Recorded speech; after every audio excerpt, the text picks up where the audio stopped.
Today I'm going to show you some never-before-seen images from the case files of Ed and Lorraine Warren, including a very creepy audio file from the Enfield Haunting, where you can hear the devil himself. Starting off this countdown, we have Ed's lectures. If you know anything about the Warrens, then you know that Ed and Lorraine used to actually do paranormal lectures. Ed would go into colleges and such and share his findings on paranormal cases, possessions, and more. Here is some never-before-seen footage from one of these lectures, including real images of ghosts, possessions, haunted locations, and cursed objects. Let's start by seeing Ed talk about how ghosts can actually appear in photographs. The first story is of a 16-year-old boy named Neil. It was Neil's 16th birthday. His uncle had taken 3 pictures of him in front of that building, right in front of that window. If you look, there's something just to the right of Neil there which shouldn't be there. How many of you see an elderly lady looking very intently at the puppy? Well, let's point her out for those that can't see her. Here's the left eye, the right eye, the nose, the mouth, the chin. Here's the whole face. Thankfully, this doesn't seem to be an evil spirit. But notice that she's looking very intently at the puppy, not the boy. It was the laws of attraction that drew the spirit of this woman to the dog. Just an apparition of a woman that is drawn to Neil for her love of animals. Since she had many pets in her lifetime, if we don't know who the entity is, it's considered a ghost. But we do know who the lady was that's looking so intensely at the puppy. So she's considered an apparition. Just like Ed explained, she loved animals in her life. She saw this dog, and that's how she appeared in the photo. It was her attraction to the dog that got captured on camera. Next, we have this photo of a man that took a picture of his home because he just finished the construction of a wall inside of his house. He was proud, so he wanted to take a photo of it. When he got the film back, he actually thought that the store damaged it and was pretty mad. But no, he actually caught multiple ghosts on camera. But when the film came back, he was very disappointed. He said to his wife, "Look at this. They've ruined my picture. There's a bunch of guys' faces in here."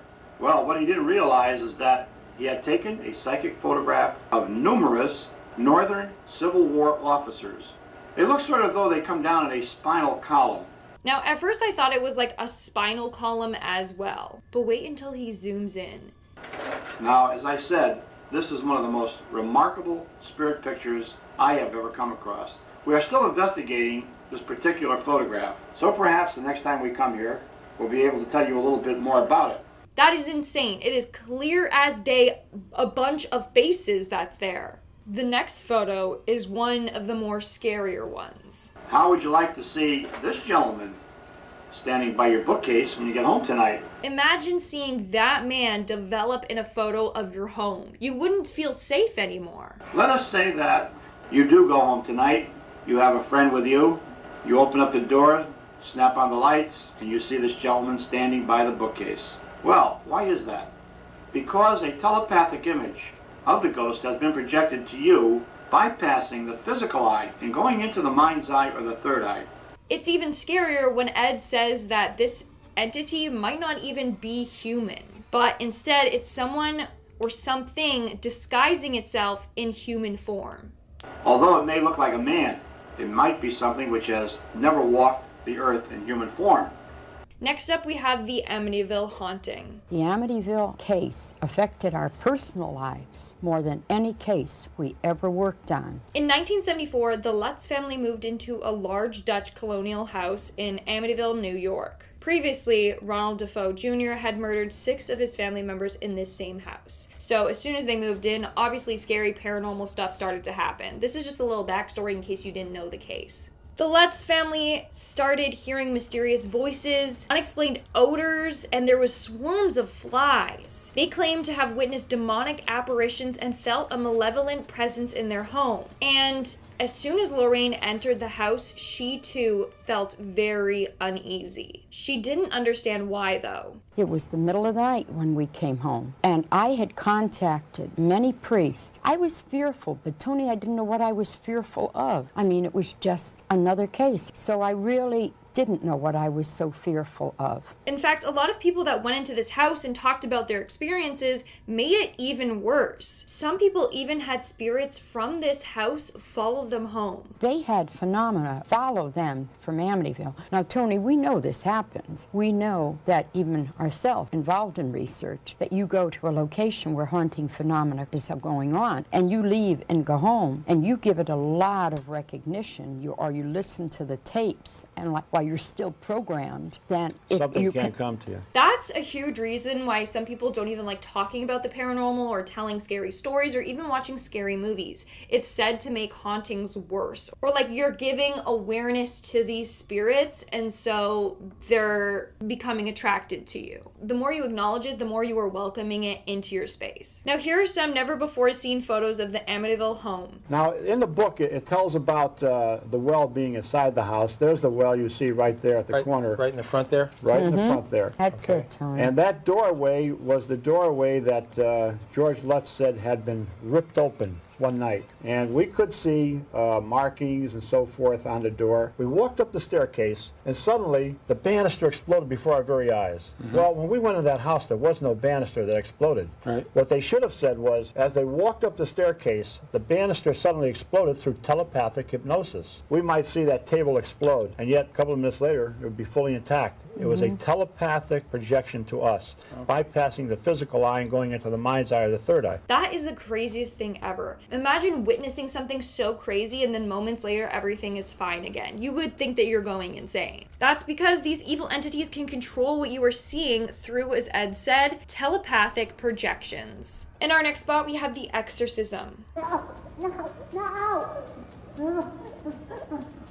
The footage I'm about to share with you is of a real woman going through a real exorcism. This exorcism was an hour and 20 minutes long. In fact, it was probably even longer because the footage had been cut down. Get you over there, darling.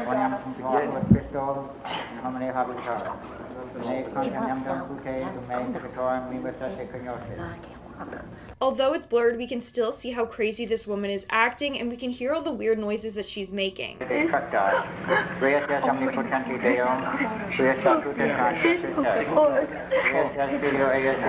can see the woman trying to fight back against the demons that are possessing her. Tell me your name, devil. Devil, tell me your name.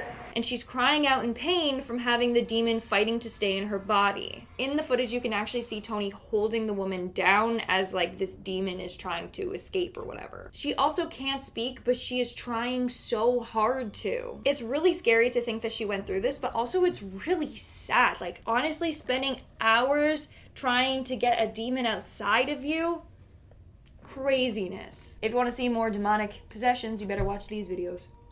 In our next spot, we have Ed Lectures Part 2. So in the same lecture as before, Ed goes on to talk about Ouija boards. And he shares the story of this 13-year-old girl that was fooling around with one with her friend. Some years ago, she and her 10-year-old cousin had been using the Ouija board as a game. Well, the spirit that they were communicating with said that it was that of an 18-year-old boy. It said that it had been killed by the police in a rape attempt. So at first they thought that they were in contact with an 18-year-old boy who was killed by the police in a rape attempt. Or so that's what the spirit told them. Her and her friend then did what you're never supposed to do when using a Ouija board. They asked the spirit to prove that it was there, to show itself in some form. And it did. 20 minutes after this young girl retired to bed, her mother heard screams coming from the bedroom. She ran in. The girl was thrashing about, yelling her head off that something had gotten into bed with her, that she could feel hands on her body. The spirit that they thought they were talking to was not of an 18-year-old boy, but of a malevolent spirit pretending to be one. This photo was taken after this evil spirit got to her and harmed her. Ed was contacted 3 days later, and the girl looked like she had been in a terrible accident. I will never forget this girl when she was brought to me 3 nights later. She looked as though she had been in a terrible accident. Cuts, bruises, burns. These are psychic wounds. As she stood less than 6 feet away from me in my study, the room became icy cold. There was that stench of rotting flesh. I knew what was happening. That is absolutely horrifying. Do not play with the Ouija boards. But if you want to see me play with one, I also did a video right here. I'm stupid. Don't follow in my lead. Moving on, we have the Smurl haunting. The next footage I'm about to share with you is from the Smurl family haunting, which was investigated by the Warrens in the late 1970s to early 1980s. The Smurl family reported foul odors, strange sounds, physical assaults, and disturbing apparitions. The Warrens were called in to investigate and claimed that there was a presence of a malevolent entity. Apparently, whatever was haunting their house also threw their dog to the wall, pushed one of their daughters down the stairs, and so much more. They even said that they saw a message appear on a mirror that read, "Get out." This is footage of Lorraine Warren exploring the haunted property and basically going in depth about the paranormal activity that this family faced.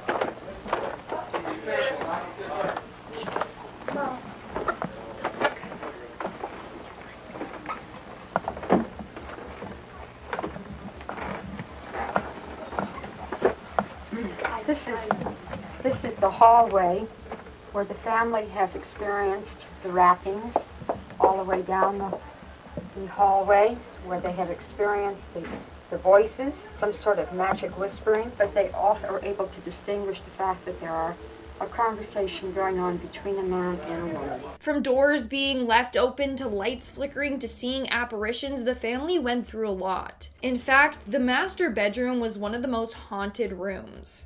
We're now entering the master bedroom, where Janet, sleeping on this side of the bed, has been pulled out by her leg. But I think one of the most outstanding things is the fact I will show you how these drawers work. Now, it's kind of hard to have them swing, and yet this is how they will swing back and forth at great speed. I think one of the scariest signs that this house was for sure haunted was that there was this big black mass on one of the walls in this room that they renovated. But it was on this wall when they first moved in, was a dark mark on the wall that no soap and water, no detergent, and certainly 4 coats of paint could not cover. No matter what they did, it would not go away, even after scrubbing and putting multiple layers of paint on it. That right there is a sign that something evil is manifesting itself in your house. That is the reason why this room is paneled. Moving on, we have Farmington, Connecticut. The next footage I'm going to share with you revolves around a woman named Jennifer Banover, who lived in a very haunted house in Connecticut with her 10 children. Yes, 10 children. That's besides the point, though. Jennifer has 10 children, and we have found that where you have many children, whether it be in a daycare center or in a home, in a church, that spirits are drawn to those children. The first thing the Warren talks about is the fact that she had this many kids because ghosts or spirits tend to navigate towards children. They love to pry on innocence. Here we see Jennifer talking about her haunted home. We moved in, and the very first night that we were in that home, something bizarre happened. The very first night we were in that house, our daughter, my 5th child, was then 7 years old, and we had put her in a room about 4 doors down from where we were sleeping. She came into my room at 4 in the morning, and she shook me awake, and she said, "Mommy." And I said, "Abby, what are you doing awake?" And she said, "Why did you slap me?" And I said, "Honey, I haven't left the bed, and I would never hit you." From there, things just kept getting weirder and weirder. Like, things would disappear, and they would hear noises, and they would smell this foul odor. Approximately 2 weeks later, I was making a pot of coffee. I made the pot of coffee. It had just finished perking, and I heard the phone. I left the kitchen for approximately 4 minutes. I was alone in the house. I came back. The coffee had totally disappeared. There was only, but I knew that I had made the coffee because there was a brown ring in the bottom of the pot. I started hearing doors slamming shut and opening and closing. I'd be alone in the house. We started smelling very bad smells in one part of the house, always outside this one closet in a back hallway. This is said to be the early signs of a paranormal infestation. And Jen should have gotten her kids and ran right out of there. But she didn't. She lived there for many years. Especially since she said that one of her kids got slapped in their sleep. That means the ghost does not like children at all. But she continued to stay, and more creepy things happened to them. Even their pets were uneasy and knew that something lurked within the walls. And they did not want to live there. I had 2 cats, beloved cats, Cupcake and Pounce, and we'd had them for about 5 years. They were beloved pets. Well, the week we moved into Farmington, both cats ran away. Now, they had never run away before, and my husband was trying to console me, and he said, "Jennifer, they probably were trying to go back to our old home." Right. One of the cats came back after 3 days. He would never live in our home again. he actually went to our next door neighbor, and they took him in. And he would come to the house, and he would come to the back door, but he's never come back in the house again. And then we have Dr. Joseph Klimek. He actually lived in the house for a period of time as he was recovering from back surgery. And as he was staying there, he too witnessed a ton of paranormal activity. I would be lying there in bed where I spent a lot of my time reading, and especially late at night, I would hear footsteps in the hallway. I would wake up and hear the door rattling. The doorknob rattling, and again I'd ask, is anyone there? No one was ever there. And then there was 1 or 2 nights, and it was in the wee hours, 3 o'clock in the morning sometime. I would wake up and I just sensed that there was something or someone in the room, and felt as though there was somebody sitting down at the end of my bed. Anyone that stayed at this house would also encounter really spooky things. Then, and this was around the holidays when your brother visited, and I was telling this story, and he sort of leaped up at the table and said, "Oh my God, that's the room where I felt something too." And in our last spot today, we have Ed Lecture's Part 3. This is said to be a never-before-heard recording of a demonic entity. This was the recording during the investigation of the Enfield Haunting. This took place in the late 1970s in North London, England, and is one of the most famous cases investigated by Ed and Lorraine Warren. The Hodgkin family reported a series of terrifying events in their house, including furniture moving, unexplained knocks, and the voices of disembodied entities. The Warrens were invited by the Society of Physical Research to observe and document these occurrences. They concluded that the house was indeed haunted by multiple spirits, including one that possessed the youngest daughter, Janet Hodgson. Here's some more background on the case before I show you the recording. In the house during these conversations with these 2 spirits, I have my 2 investigators, assistants helping me. The mother, 2 daughters, and 2 sons are talking with us. And over the conversation from time to time you will hear the voices of the damned. I will ask if they know who I am, and one of them will say, "Ed, Ed." Now listen to how raspy and deep and demonic this voice is. Fred, you know what this is? Cross. A cross. Yeah. Were you a Christian? No. What were you? They call me on Fred. Tommy and Freddie. What's that? Tommy and Freddie. No, we don't want to. You don't want to? No. Isn't that horrifying? So crazy. But I've come a long way. I've come 2,000 miles. I may feel the happening to. I didn't get. How to. Eight got caught alive. Got caught alive? What kind? How it got caught alive? So it all began when a couple started to experience really dark paranormal activity in their house. They heard all kinds of strange sounds and footsteps, and they'd hear banging, knocking. So they decided to contact the Warrens for help to expel this evil spirit out. When the Warrens investigated their property, they said that it was a very bad infestation. Here is the ghost that they managed to capture on camera. And this picture that you're going to look at right now, here's their ghost. That was taken Just to the right there. to the right. Above the chair, right? Right above the chair. Right. Now, this is in the lowest level of that property. So this was taken in the basement of the house, and you can clearly see the outline of a ghostly person standing there. Now, this ghost was not happy with the couple that was living there, obviously. The Warrens theorized that this is because for years the property was owned by one family that actually built the house originally. So imagine moving into a house that was owned by one family blood for so long, and then you come along totally not related, and the family members are like, who the hell are you? Get out. The owners had been there for years and built the house. Oh. So the vibrations were really built up from that family that preceded them. Moving on down, we have the Providence Ghost Man. The next ghost that they're talking about is the ghost of a World War II soldier. Now, this story is actually very sad and pretty creepy. There was once a house, and in that house lived a couple during World War II. His wife was informed that he was killed in action, not Yeah. even missing, that he was actually killed in action. Then a week later, she committed suicide. That is absolutely heartbreaking. So the wife was informed that her husband was dead and she couldn't bear to live without him, so she took her own life. And 1 week after that, He was found alive. And then they're like, oops, sorry, he's actually alive. My bad. Some like Romeo and Juliet type shit, you know? Now it's said that both of the ghosts are attached to that home, and no one has ever moved in since. Here is an image of what is said to be the ghost of the husband. Now that looks like a man, Yes. but we have other photographs which look like a woman. Yes, we do. So where you have one spirit, you have many other more than spirits. one, yes. So, you know, at least they found their way back to each other in the afterlife, you know? In our next spot today, we have the possessed woman. The footage I'm about to share with you is of a real possessed woman going through a real exorcism.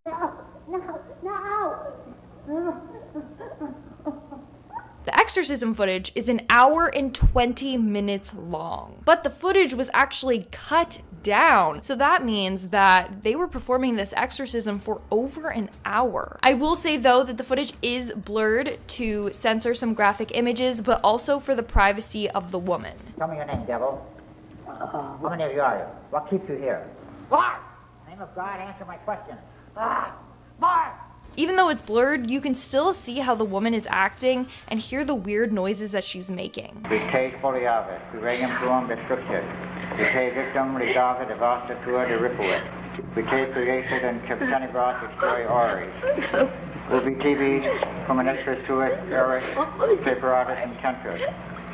You can see the woman trying to fight back against the demon that is possessing her, and she's crying out in pain from having the demon fighting to stay in her body.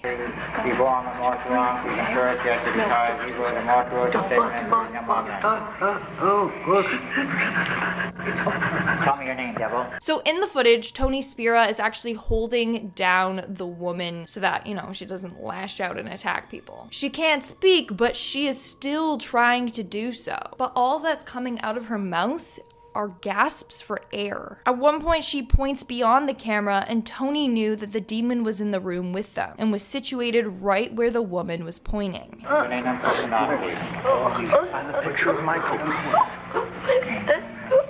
you all right, honey? What's wrong? It gets creepier when everyone in the room starts chanting along, trying to get the demon out of her. And blessed is the fruit of thy womb, Jesus. Holy Mary, Mother of God, pray for us sinners now and at the hour of our death. Amen.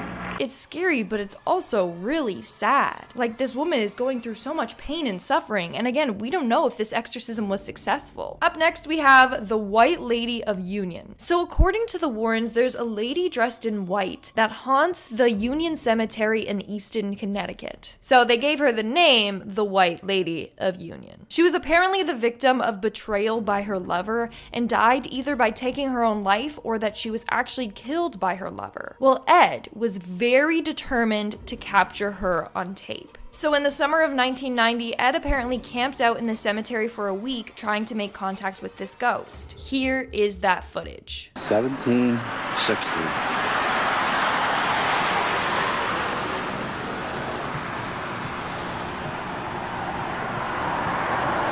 At first, it's just classic footage of the cemetery during the day, and then it cuts to nighttime and things get spooky. You see in the distance the lady dressed in white walking towards the camera, and then she sort of disappears into the darkness.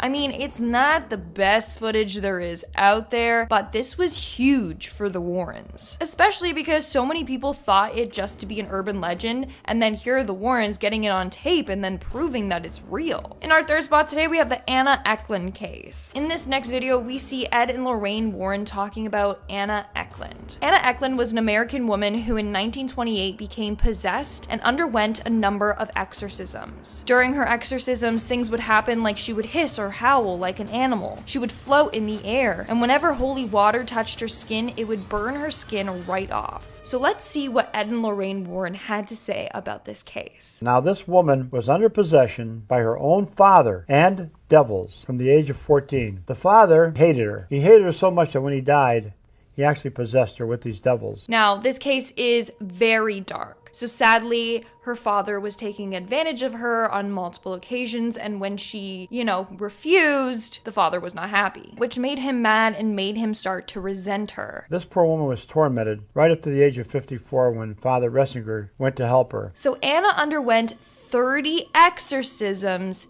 and none of them were successful. That's when they decided to send her to St. Joseph's Church in Iowa to see if they could get the demons out of her. When she was arrived, she was placed on a cot right in front of a group of nuns. And the nuns were all stationed around this woman on a cot. Suddenly, a loud, bellowing, hoarse voice came out of the woman. Filthy obscenities came from the woman's mouth, and she rose into the air and went up to the ceiling and clung to the ceiling by her hands and feet. That's literally like a scene from The Exorcist. After that, she had to be tied down on the cot, but that's not even the worst part. And the nuns constantly were throwing holy water at her. This woman, outpours of what looked like spaghetti and human hair came out of her mouth. Barrels of it. I'm talking barrels. I'm not talking plate full or something. Barrels of it. Yeah, that's a little repulsive, and apparently she would throw up 20 to 30 times a day. Not only that, but it stunk so bad that the nuns had to take 15-minute shifts with her or else they would fall ill. Imagine how horrific the scene must have been, them performing exorcisms on Anna. In our second spot today, we have the haunted bed and breakfast. So this clip features a woman named Addie who shares her story of living in a haunted house that she was in for 15 years. Now you might be thinking, why would she put up 15 years of hauntings? No, don't worry, she didn't. First of all, when she moved in, she didn't even know the house was haunted,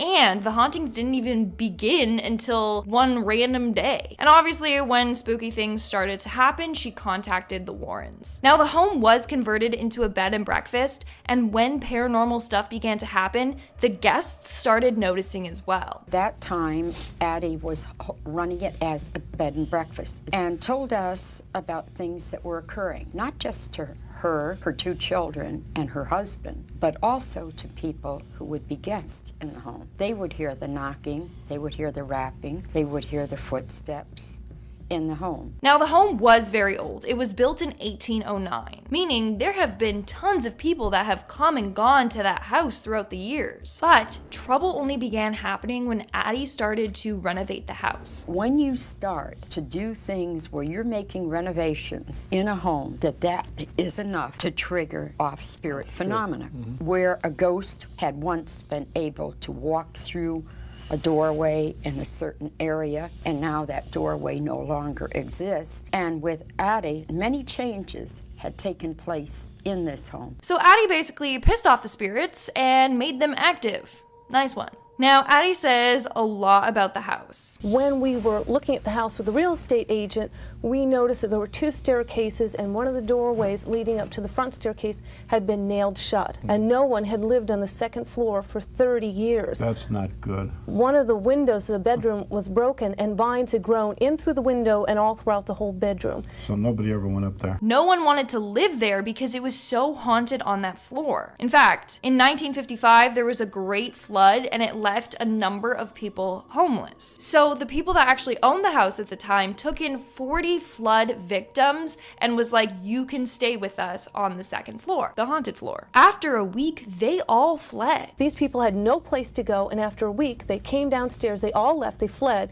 They said there was something on the second floor that didn't want them up there. Which is insane because, they needed a place to stay, but they're like, no, I'd rather be homeless than to stay in that haunted house. Now here's one really creepy paranormal encounter that Addie had in the house. We moved into the house and we had a big argument. I told him, I said, stop leaving the doors open. You're letting the dogs out. He said, I'm not leaving the doors open. He said, you're leaving the doors open. And this argument went back and forth, and then he pointed to the back door. He said, I can lock this door, turn my back on it in this room, then turn around and this door's open. And so that night we went around and we locked up every window, every door in the house, and as we went to bed, my husband said, I feel that we're locking something in with us. We're not locking something out. And then that morning we got up and we came downstairs. Every door was open. That is terrifying. And there's so much more information that Addie actually talks about. So if you want to see another part to this video, then I will talk about Addie's story again and show you more footage of her talking about this really creepy and crazy haunted bed and breakfast. And in our number one spot today, we have Maurice Thoreau. I have talked about this dude before or if you have seen my video on the real life possessions caught on camera, you would know that he's featured. And this is one of the scariest piece of footage that there is out there of a possession. So if you've seen The Nun, it's based on the real story of Maurice. So it occurred in 1985 and he actually got possessed. Sometimes blood would randomly pour out of his body from his nose, eyes, or mouth, and he didn't know what was causing it. And then he developed super strength randomly. And then he could also understand and speak Latin. Yeah, that's like you know you're possessed when that happens. So at first he went to the police for help and they're like, we can't deal with you. And then obviously the Warrens were called. So he went through a number of exorcisms and here is footage of just one of them.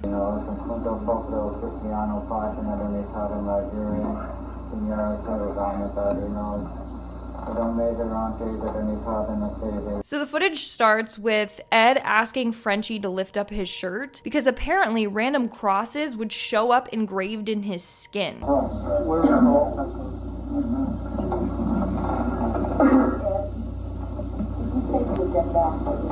it out to me, Maurice. I want to make sure I have the right one. Right there. And those would appear all over his body randomly. Now, in this footage, you can see a number of other creepy things happening to him during the exorcism. You could see him drooling from his mouth, but as soon as the drool hits his shirt, it turns to blood.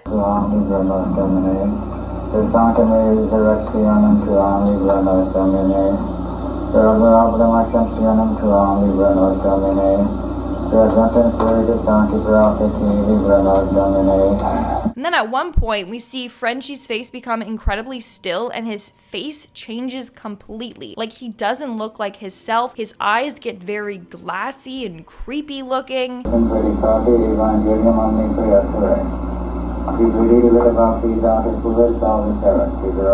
And then at one point, we see a cut randomly form on his forehead and it just starts bleeding.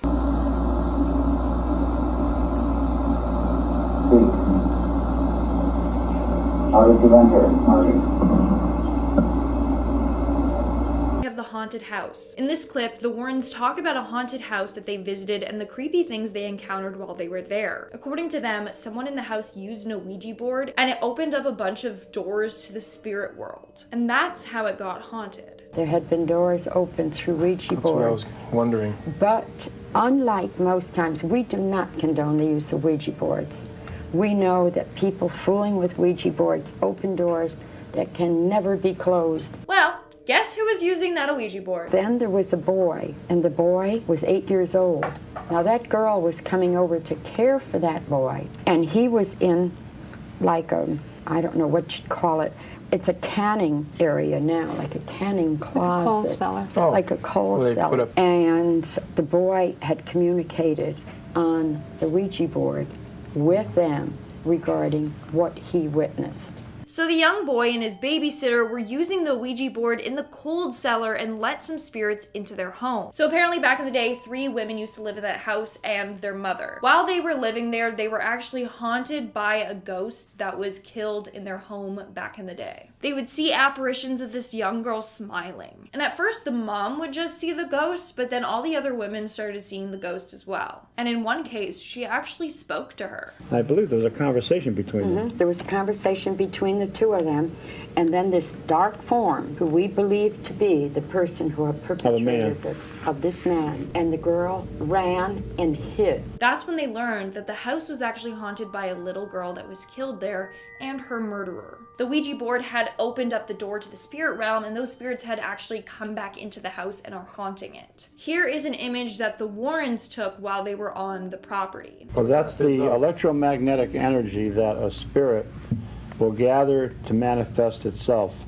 And what it's creating here is what we call a psychic light rod. The ghost also manifested itself into orbs as well. Moving on to number 9, we have the Amityville Haunting. Now, this is probably the most controversial paranormal case of all time. On November 13th of 1974, Robert Butch Defoe took the lives of his parents and his 2 brothers and 2 sisters. The house was then put up for sale, and the Lutz family moved in. And apparently, the demon that got Butch to do the horrific deeds started to attack their family as well. The doors would open and close clothes by themselves, green slime would ooze from their walls, and one time a demonic face with red glowing eyes was seen looking into their house. So on and so on. You've probably heard of this house. The Warrens went to investigate and confirmed that the house was haunted. Now, I'm pretty sure you've seen this viral photo of what appears to be a ghost boy peering out of the corner. Well, here's what the Warrens had to say about this photo. It's in the upstairs bedrooms. Just to the left there, you see what looks like a small boy's face looking out with bioluminescent eyes. This was the room of one of the young boys who was murdered there. Isn't that eerie? Now, a lot of people would say, well, is that the spirit of the young boy? No, it is not the spirit of the young boy, but it is a diabolical spirit. That photo had always given me the creeps, and I didn't know it was an evil spirit. I thought it was like an innocent ghost boy. You think that is an evil spirit, Ed? Positively. Everything about this house was evil. Again, this case is controversial because a lot of people think that the family just made up the haunting to get rich and the Warrens went along with it. But I don't know, man. I don't know. In at number 8, we have the ghost in the cathedral. This is apparently another real-life ghost that the Warrens managed to capture on camera. If you look at this slide now, I want you to see, don't point it out to them. Don't do that. Let them see where the man is. There's a man, he's right there in that picture. Here's a close-up if you didn't manage to spot it. Go to the next one. There he is. See, right in the corner, and you see him, and that's in the cathedral. I clearly saw a man in a suit. Hopefully y'all saw it too. Let me know. Smash that like button if you did. So according to the Warrens, tragedy took place in the church and now a number of spirits haunt the church. They didn't go into great detail, but back in the day, people actually got burned alive in that church for being part of different Scottish clans, and now their souls haunt it. But in that church, about 200 years ago, there was over 100 people burnt to death. They were all herded in there like cattle and burnt to death. Moving on to number 7, we have the family in Connecticut. So basically, Ed and Lorraine Warren went to Connecticut to help a family that was being severely haunted. What I'm about to show you is real footage from this case. Basically, it starts with Ed and Lorraine sitting at a table praying with the family, and then Ed tries to make contact with whatever is haunting their house. 1 knock for yes, 2 for no. Are you a man? Are you a boy? You want the people in this house to move? 1 knock for yes, 2 for no. Yes. Okay.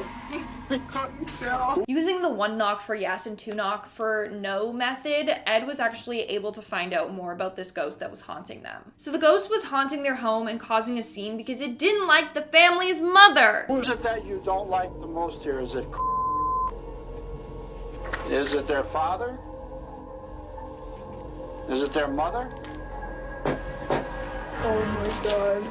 Okay. Isn't that creepy? But also, it's not the only ghostly thing that they caught on camera. Later on, Ed asks the ghost to give them a sign, and the kitchen chair moves back on its own. Give me some sign. Is that you moving something? Give me some sign that you're here.